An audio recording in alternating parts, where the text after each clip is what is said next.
ধরুন আপনি কোথাও বেড়াতে গেলেন, সেখানের খাবার খেয়ে অসুস্থ হয়ে পড়লেন, তারপর সেখানকার লোকজন আপনাকে বা আপনাদের হাসপাতালে ভর্তি করল। এভাবে আপনি কিছু বুঝে ওঠার আগেই আপনার মাধ্যমে বীমা কোম্পানির কাছ থেকে তারা কোটি কোটি টাকা হাতিয়ে নেয়। হ্যাঁ, ঠিকই শুনেছেন, এমনই ঘটছে পাশের দেশ নেপালে। সেই দেশে বেড়াতে আসা বিদেশি পর্যটকদের জীবন নিয়ে ছিনিমিনি খেলছে একটি জালিয়াতি চক্র।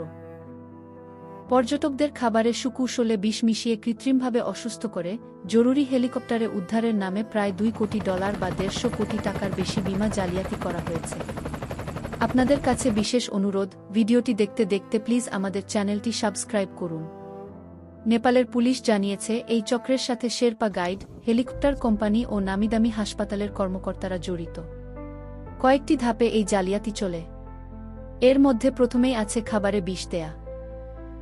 পর্যটকদের খাবারে গাইডরা উচ্চমাত্রায় বেকিং সোডা মিশিয়ে দেয়, যা তীব্র গ্যাস ও অস্বস্তি তৈরি করে। অনেক সময় মুরগির কাঁচা মাংস, ইঁদুরের পায়খানা মেশানো হয়। এর ফলে পর্যটকদের মধ্যে বমিবমি ভাব, তীব্র মাথাব্যথা ও ঝিমুনি দেখা দেয়। এগুলোকে বলে উচ্চতাজনিত অসুস্থতা। এরপর এই অসুস্থতাকে পুঁজি করে পর্যটকদের ভয় দেখানো হয় যে তিনি মারা যাচ্ছেন, তাই তার জন্য দ্রুত হেলিকপ্টার দরকার।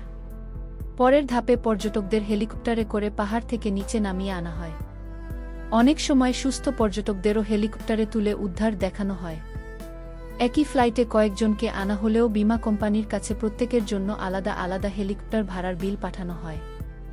এভাবে গত 4 বছরে 4782 জন বিদেশি পর্যটক এই প্রতারক চক্রের খপ্পরে পড়েছে। পুলিশ ইতিমধ্যে 300টির বেশি ভুয়া উদ্ধার অভিযানের প্রমাণ পেয়েছে।